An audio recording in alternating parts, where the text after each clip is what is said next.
Alhamdulillahi wahdah, wassalatu wassalamu ala man la nabiyya ba'dah, amma ba'd. On a une histoire avec un couple. Et cette histoire-là, c'est le cas le plus répandu. Un couple, un des deux est touché, un sihr de séparation. Une sorcellerie pour que les deux se séparent. Et c'est souvent la femme qui est touchée. Là. Pendant une semaine ou plus, la femme ne prie pas. Elle est plus facilement accessible par les sorciers, par les djinns, etc. La femme est plus sensible, généralement, émotionnellement parlant. Ce qui est propice pour l'entrée du djinn dans le corps de l'être humain. Donc c'est un couple.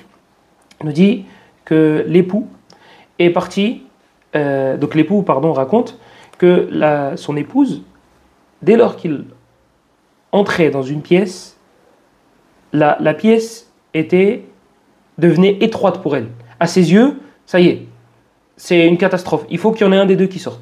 À chaque fois qu'il rentrait, l'épouse, dans une pièce, elle voulait sortir. Elle ressentait un resserrement dans sa poitrine. Elle ressentait une haine inexpliquée. Et ça arrive très souvent, subhanallah. Et pour ceux qui sont à l'écoute de leurs émotions, eh bien, ils s'en rendent compte. Et d'autres, tu te dis, ah ouais, c'est vrai, subhanallah, je m'en suis jamais rendu compte, j'ai jamais fait le lien.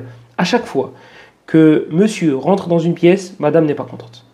Pas parce qu'il fait n'importe quoi et qu'au lieu de mettre l'assiette dans le lave-vaisselle, il la met sur le plan de travail. Non, c'est physique, il y a quelque chose.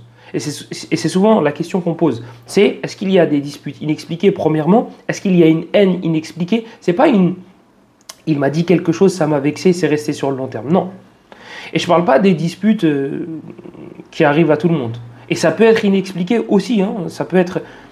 Mais tout le temps bagarre, tout le temps dispute, tout le temps... Il y a peut-être un problème qui est extérieur. Donc, elle ne supporte pas cet homme, son mari. Et elle veut le divorce, sans raison apparente. Il n'y a pas de... Ah, il a tel défaut. Non. Elle va te citer un truc. Mais tu vas sentir le prétexte à des kilomètres. Et ça, depuis le début de leur mariage. Et lorsqu'elle se met en colère, elle dépasse les limites. Pareil, ça c'est un des signes. Quand quelqu'un abuse au niveau de ses émotions, au point où elle ne se reconnaît même pas. Elle ne se reconnaît même pas. Elle dit, mais moi de base, j'étais même pas nerveuse. Ou bien, j'étais pas une personne triste, mais à ce point-là, déprimée tout le temps, etc. Il y a peut-être quelque chose. Ils ont été voir un raqi. Dès que le raqi commence, elle sent des engourdissements, elle sent des douleurs au niveau de la tête, mais rien de spécial. Rien de spécial. Quand on dit rien de spécial, ça déjà, ça y est, pour un spécialiste, il sait, c'est signé, c'est avant même de lui faire ruqya. Mais dans le sens où elle n'a pas changé de voix, elle n'a pas changé de personnalité, elle a ressenti des engourdissements, un resserrement dans sa poitrine, des maux de tête, le classique. Mais il n'a pas parlé, le djinn n'a pas voulu parler. Dans la plupart des cas, dans beaucoup de cas, le djinn ne parle pas dans la ruqya. Parce que je reçois pas mal de messages de si tu reprends, j'aimerais bien y assister. Vous savez, dans beaucoup de cas, ils ne parlent pas. Dans beaucoup de cas, ils ne parlent pas, les djinns. Pourquoi? On va encore dire que je suis un provocateur, etc. Parce qu'ils ont peur. Le djinn, il va tout faire pour détourner l'attention. Va chez le médecin, va à l'hôpital, va faire ça. Des fois, le patient, il arrive au parking. Il est dans le parking. Juste avant de descendre pour faire ruqya, il dit non mais c'est bon en fait, je vais à l'hôpital, je vais prendre des médicaments. C'est vraiment, il détourne l'attention. Parce qu'une fois que tu as mis la main sur le problème, ça y est, khlas. C'est là que ça commence. La guerre commence contre eux et ils vont perdre. Bi'idhnillah, ils vont perdre. Si tu fais les causes correctement, ils vont perdre. Aucun doute là-dessus. Personne ne peut faire face au Coran. Le Coran, s'il avait été descendu sur une montagne, elle se serait affaissée. Elle se serait effondrée. Une montagne. Et avec le djinn, il va pas partir. Il va pas s'effondrer. Non, c'est qu'il y a un problème avec ta relation avec le Coran. Il y a un problème. Soit tu ne le lis pas assez, soit le côté qualité, il n'est pas là. Le côté qualité. Donc, soit quantité, soit qualité. Mais en tout cas, le Coran va le faire partir, bi'idhnillah. Taïb. Donc, elle n'a pas parlé. Le raqi, il est expérimenté. Il ne se casse pas plus la tête que ça. De toute façon, il est là, il n'est pas là. Enfin, il parle pas. Mais allez, neige, on s'en fiche. Donc, qu'est-ce qu'il lui fait? Il lui passe une cassette. C'était à l'époque. Il lui passe une cassette de Ruqya. Et il lui dit, tu vas écouter ça tous les jours, pendant une quarantaine de jours. Pendant une quarantaine de jours. Donc, il n'y a pas de mudda bien précise. Il n'y a pas de jour bien précis. Si tu fais ça pendant 7 jours, tu vas guérir. Si tu fais ça pendant 30 jours, tu vas guérir. C'est du cas par cas. C'est du cas par cas. Et un raqi ne peut pas te dire tu vas guérir en 3 jours, ou en 7 jours, ou en 3 séances, ou en 4. Ça fait partie du monde de l'invisible. Celui qui vous dit ça, prenez vos affaires, rentrez chez vous. C'est pas possible. On ne peut pas déterminer le nombre de séances. On ne peut pas déterminer le nombre de jours, le nombre de soins. Vous allez guérir, bi'idhnillah. Combien de temps? La adri. Allahu a'lam. Au bout de combien de lectures? Allahu a'lam. C'est du cas par cas. Donc là, il lui a dit une quarantaine de jours. Il a dit 45 jours. Mais nous, 45 jours, voilà. Peut-être que lui a vu que dans ce cas-là, il fallait à peu près cette période-là pour l'affaiblir, le djinn. Donc pendant 45 jours, elle écoutait cette cassette une fois par jour. Elle écoutait cette cassette une fois par jour. Ici, on voit que le principal, le travail, le plus gros travail est fait par le patient ou la patiente et par ceux qui l'entourent, ceux qui sont avec lui ou elle. C'est pas le raqi. C'est pas le raqi. Le raqi, il va se battre pendant 1 heure, 1 heure et demie, 2 heures avec le djinn. Mais grâce. Après, il retourne faire sa vie. Il retourne faire sa vie. La cause principale, la clé, elle est entre tes mains à toi. Elle est entre les mains à toi. La cause. La guérison, c'est entre les mains d'Allah. Mais en termes de cause. Je parle en termes de cause. Taïb. Après 1 mois, après les 45 jours, le djinn a parlé. Donc je vous laisse imaginer pendant ces 45 jours l'état de la sœur. Maux de tête, ça peut être aussi des pleurs, des crises d'angoisse, etc., etc., etc. Sauf qu'au bout de 45 jours, le djinn n'a jamais parlé, n'a jamais pris la parole. Il était timide, il était peureux ou un peu des deux. Au bout de 45 jours, il a parlé. Et il a dit à l'époux, écoute, c'est vrai, ton épouse est possédée. Tu m'en diras, attends, on savait. Mais non, le problème, il n'est pas là. Ne m'emmène pas chez l'autre. Ne m'emmène pas chez le shir. Ne m'emmène pas pour la ruqya. Pourquoi? Parce que c'est pas la peine. C'est pas la peine. Je suis là à cause d'un sihr. Je suis là à cause d'une sorcellerie. Je vais te dire où est-ce qu'elle est. Tu vas la défaire. Et khlas, ça y est. Tu veux que je te prouve ma véracité? Allez voir en dessous de l'oreiller. De tel oreiller. À la maison. Ils ont été voir. Et ils trouvent un papier plié en je ne sais combien. Et il ouvre. Et il voit qu'il y a écrit des choses bizarres. Voilà. T'as vu? Je t'avais dit. Maintenant, t'as plus qu'à le brûler. Et ça y est. Le sort sera défait. Le sort sera défait. Et je pourrai partir.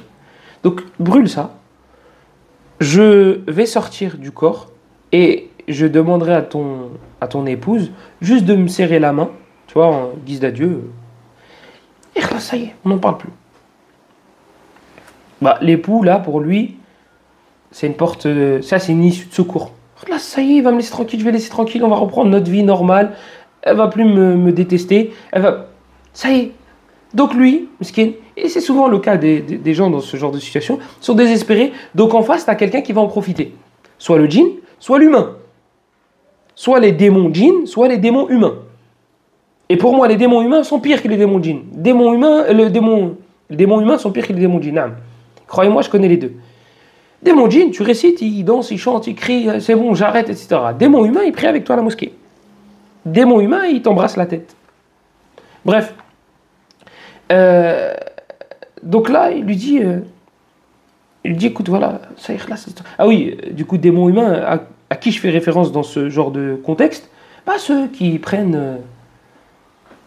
Alors, vous avez des prix, en fait, ils se déplacent, donc l'essence... Je ne sais pas quel type de voiture il a, mais apparemment, elle consomme. Donc l'essence, c'est 40-50 euros. Ok. Bon, c'est normal de lui rembourser son essence. Même si 40-50 euros, je ne sais pas d'où... Bref, je trouve ça normal. Et regardez, je vais même plus loin. Je trouve ça normal de faire payer pour la ruqya. Moi, je n'ai aucun problème avec ça. Et je n'ai pas honte de le dire, haut et fort. Et je sais qui a dit que c'était interdit et pourquoi ils ont dit que c'était interdit. Et je sais qui a dit que c'était autorisé et pourquoi ils ont dit que c'était autorisé. J'ai aucun problème avec ça. Mais le problème, il est dans l'abus. Alors, on va te dire, ah, t'as vu, je me suis déplacé. Donc déjà, l'essence, c'est normal. Il va réciter et il va te dire, le hada, c'est 100 euros. Et lui, c'est 100 euros. Et lui, c'est 100 euros. Donc en fait, il s'est déplacé pour 4 personnes. En plus de l'essence, c'est 400 euros. Donc ça fait 450 euros à peu près. Là, j'ai un problème. Là, moi, ça me pose problème. Ça me pose... Déjà, ça change quoi à ta vie? T'es venu, il y a 3 ou 2 ou 4 ou 5 ou une personne. Ça change quoi à ta vie? Qu'est-ce que ça va changer à ta ruqya? Oui, il y a plus de risques, certes. Mais de là, 100 euros par personne.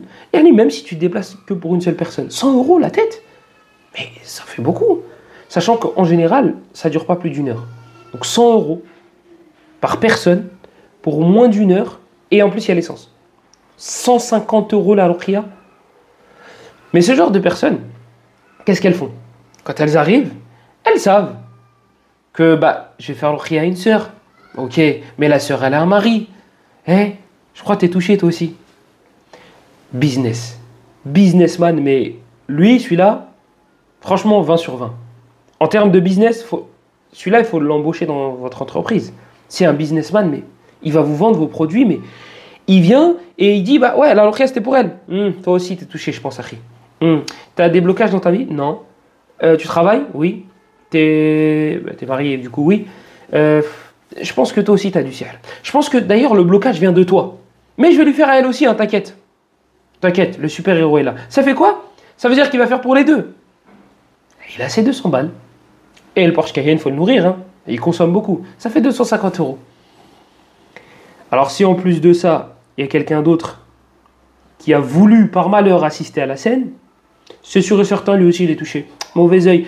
Même eux, ils commencent à avoir des doutes. Je me dis, mais attends, mais j'ai pas de blocage dans ma vie. J'ai pas ça, j'ai pas... Ouais, mais en fait, tu te rends pas compte. C'est vicieux, hein, les démons. Hein, c'est vicieux. Ah ouais, c'est vicieux. Tu m'en diras, attends.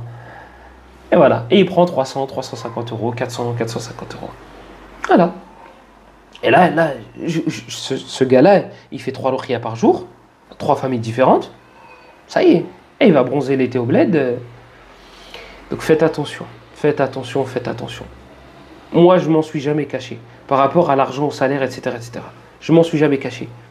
Je suis convaincu que c'est autorisé. Je suis convaincu qu'il mérite un salaire. Je suis convaincu de ça. Ou une compensation, plutôt que le mot salaire.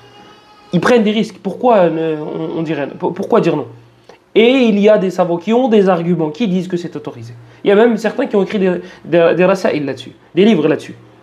Il n'y a aucun problème là-dessus. Mais pas abuser. Il ne faut pas en abuser. Taïb. Et moi, une fois, je mettais en garde contre justement ce genre de choses. Et une personne m'a contacté en privé pour avoir une séance. Et on lui a donné le prix. Un prix que je considère comme étant raisonnable, sachant que ceux qui n'ont pas les moyens peuvent en parler. Et qu'est-ce que ce frère a fait? Ah, mais vous mettez en garde contre ceux qui prennent de l'argent? Non, non, contre ceux qui abusent. Contre ceux qui abusent. Pas contre ceux qui prennent de l'argent. Contre ceux qui abusent dans cela.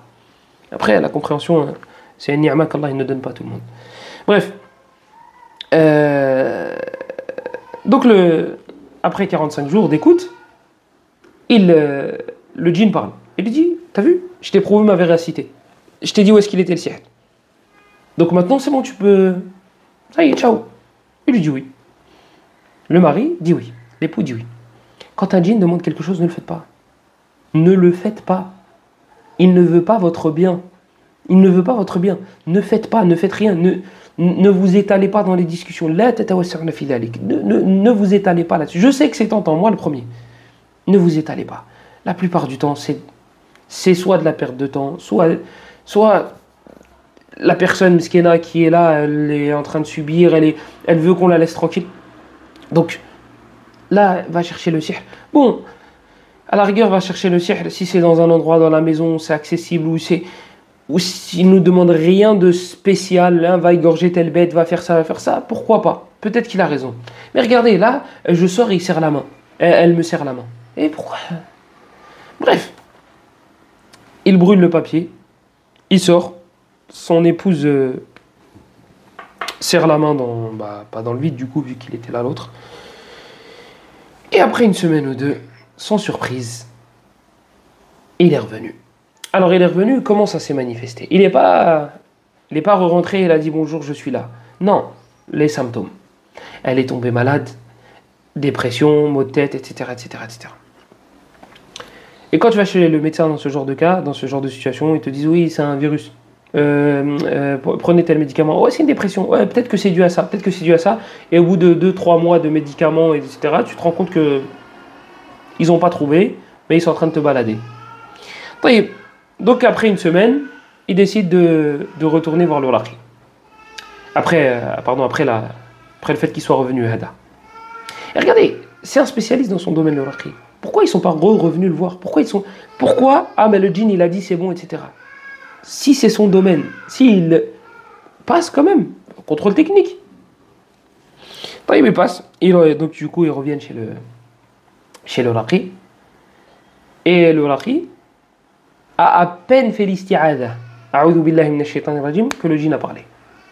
À peine, je vous ai dit, c'est des peureux. Dans la plupart des cas, il va peut-être y avoir la petite phase où ils feront les malins, les quelques premières minutes, ou peut-être premières heures, première séance, ça finit toujours pareil.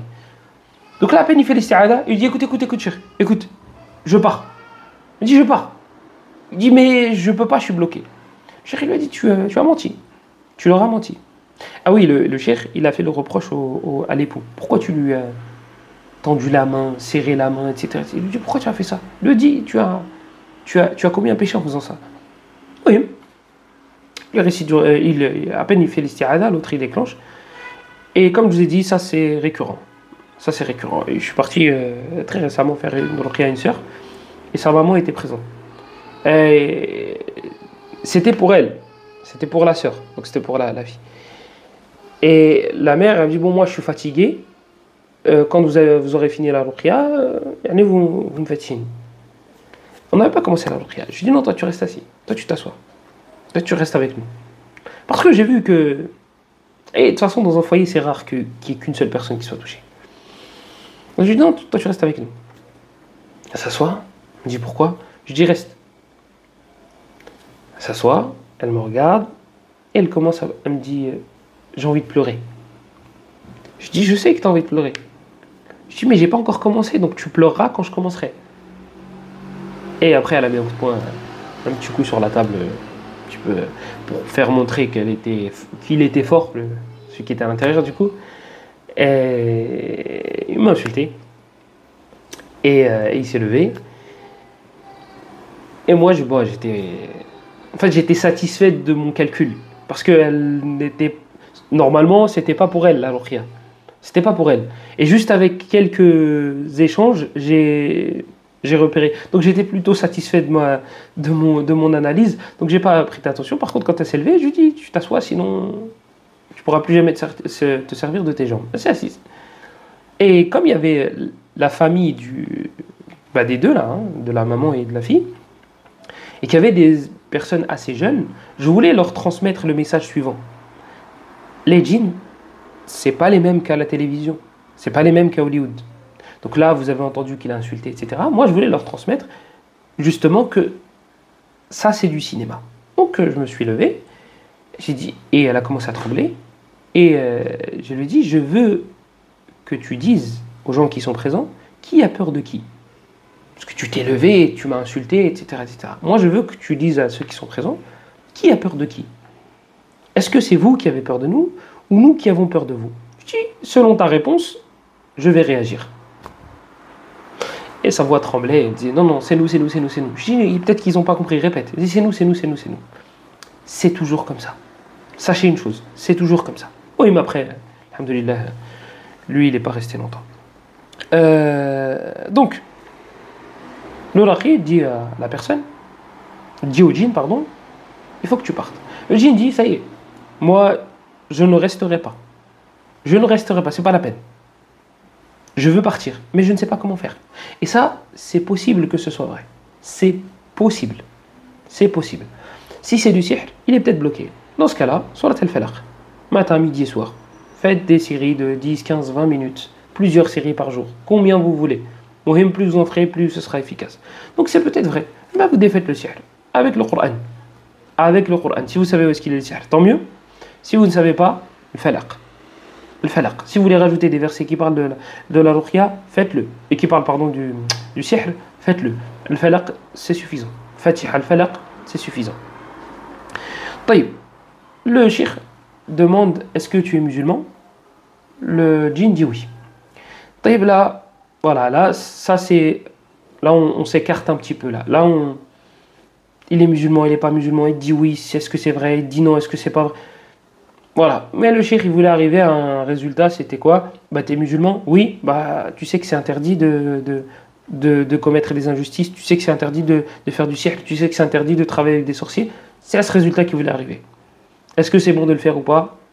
Vaut mieux éviter de s'étaler dans ce genre de choses. Il lui dit du coup que ce n'est pas autorisé et qu'il faut qu'il quitte le corps. Le djinn répond qu'il est là, et qu'on l'a forcé à rester ici. Et que c'est le sorcier qui va lui faire la peau s'il part. Le raqi lui dit donc, écoute, si tu es vraiment musulman, tu seras protégé par Allah en récitant du Coran, en évoquant Allah et en partant sur une terre musulmane. Et tu vas à la Mecque et tu vas adorer. Là-bas, si tu peux lui faire da'wa. Ibn Taymiyyah, rahimahullah, c'est venu qu'il faisait cela. Tu fais da'wa, mais tu t'étales pas. Et là, par rapport au fait de quitter la terre, etc., ça peut être une option. Tu lui dis, bah écoute, voilà, sans t'étaler. T'as peur, bah va adorer Allah à la Mecque ou à Médine. Voilà, khlas. Et moi, une fois, ça, je l'ai dit Enfin, une fois, plusieurs fois, mais une fois, la réponse, il m'a dit, mais comment je vais là-bas? Je dis, bah, tu peux te déplacer rapidement.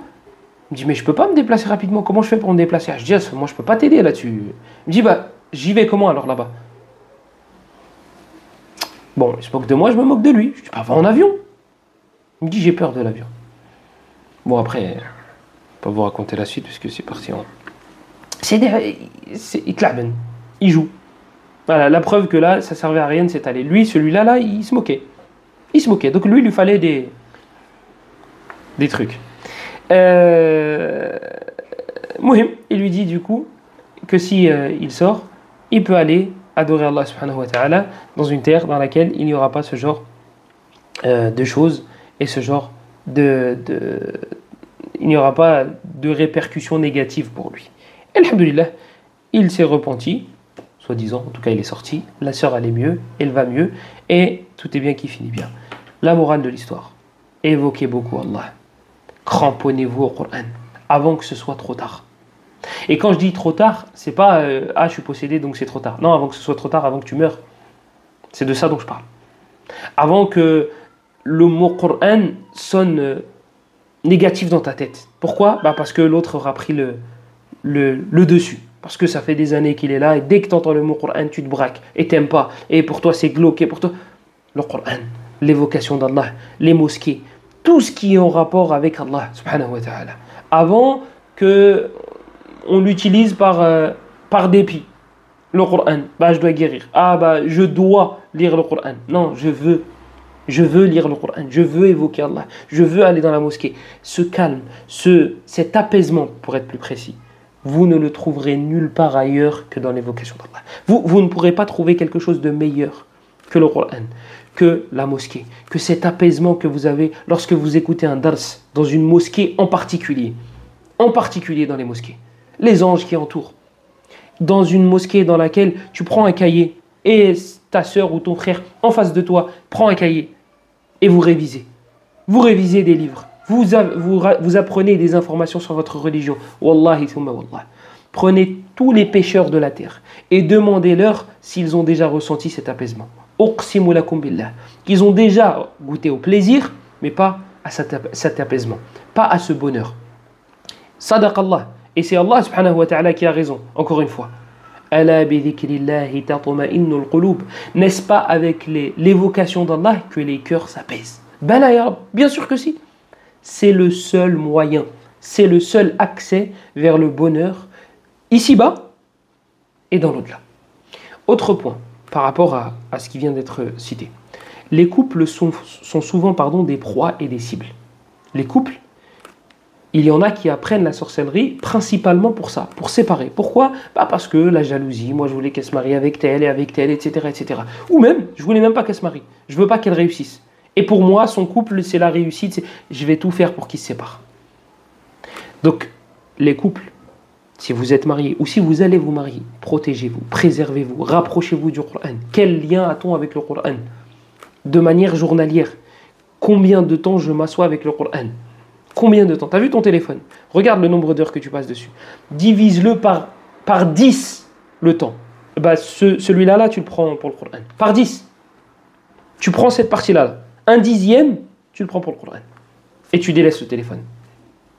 Et tu vas voir. Tout va s'éclairer sur ton chemin. La baraka. Tout va s'éclairer sur ton chemin. Donc, évoquons beaucoup Allah. Rappelez-vous, un des buts du diable, c'est de séparer les couples. Pourquoi? Parce que lui voit sur le long terme. Lui voit sur le long terme. Il voit que les générations d'après, la génération des enfants, ça va être une catastrophe. Ça, c'est s'ils ont des enfants. S'ils n'ont pas d'enfants, alors là, c'est le top pour lui. Pas de génération musulmane après.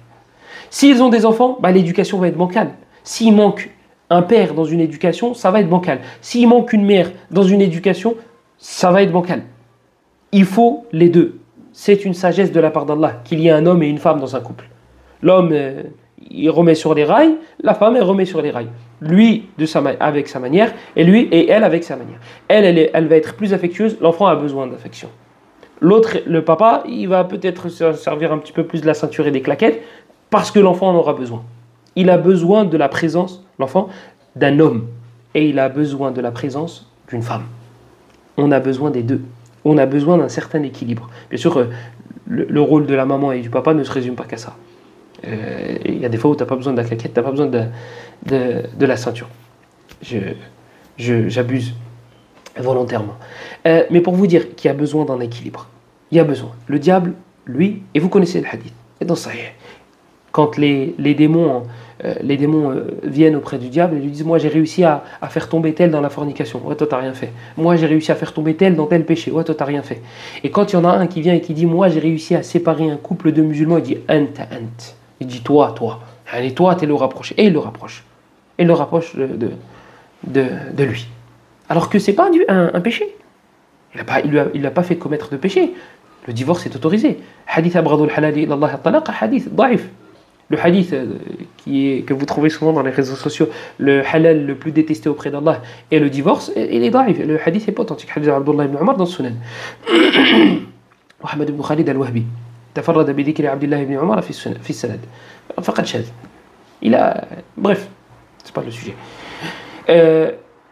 Pour vous dire que le hadaf, un des objectifs du diable, c'est ça, c'est de séparer. Le prophète sallallahu alayhi wa sallam, lui, nous a orienté vers le fait de faire l'inverse.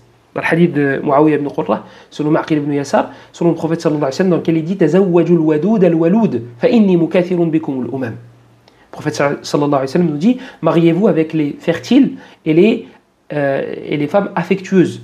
Pourquoi fertile et affectueuse? Parce que c'est un lien. Ces deux caractéristiques-là ont un lien. Si elle est affectueuse, le divorce, c'est pas la peine. Le divorce, en tout cas, sera loin. Ce sera une option qui sera lointaine. Ce n'est pas la première qui va lui sauter aux yeux. Affectueuse, al-wadud, al-walud, et la fertile. Si les deux se réunissent, si ces deux caractéristiques se réunissent dans une femme, il y aura beaucoup d'enfants. La preuve, qu'est-ce qu'il dit à la fin du hadith? La preuve que c'est un lien. Car le jour de la résurrection, je vais me vanter des nombreux partisans de ma communauté. Et c'est venu dans certains hadiths, dans Sunan Tirmidhi, hadith de Samura. بعضهم حسنوه بمجموع طرقه إن لكل نبي حوضا وإنهم يتباهون أيهم أكثر واردة وإني لأرجو الله أن أكون أكثرهم واردة. المهم, pour vous dire que un des buts de Sharia, c'est justement qu'il y ait beaucoup de musulmans. Et pour cela, beaucoup de musulmans et avec de la qualité. Et pour cela, il faut des couples. Il Il faut des couples soudés, des couples solides. Et affectueuses, vous pouvez trouver ça souvent chez les personnes hypersensibles. Après, hypersensible, c'est à double tranchant. Parce que c'est relou. Hein. À pleurer pour un chat qui s'est fait écraser pendant 3 mois, dire j'ai pas réussi à l'oublier. Je dis pas qu'il faut être insensible, hein, mais bon, je vais pas pleurer pendant 1 mois sur des chats. De toute façon, depuis les événements en Palestine, on a du mal à pleurer pour les chats. On a du mal à pleurer pour les chats parce qu'on ne pensait pas que ça pouvait atteindre de telles proportions, qu'on pouvait être des monstres à ce point-là. On ne pensait pas. Mais ça existe. Je vous ai dit tout à l'heure. En plus, je n'y ai même pas pensé, je ne sais pas pourquoi. J'aurais dû. Quand je vous disais que les démons humains sont pires que les démons djinns. Peut-être que même les djinns que les démons parmi les djinns, peut-être que même eux, ça les dépasse. Et qui se disent entre eux, ouais, là c'est un peu abusé. Wa ilallah al-mushtaka. Alhamdulillah. Parmi les bénéfices d'avoir comme croyance, d'avoir comme référence, comme croyance, comme le jour dernier, c'est ça. C'est de se dire qu'un jour il y aura une justice et qu'un jour il y en a qui vont payer. Il y en a qui vont payer. Alhamdulillahi Rabbil Alamin. On remercie Allah pour cela. Et on attend avec impatience ce moment-là. As'alullah an yansurahum. As'alullah an yansurahum. أن ينصرهم وأن يخذل من خذلهم ولو بكلمة والحمد لله رب العالمين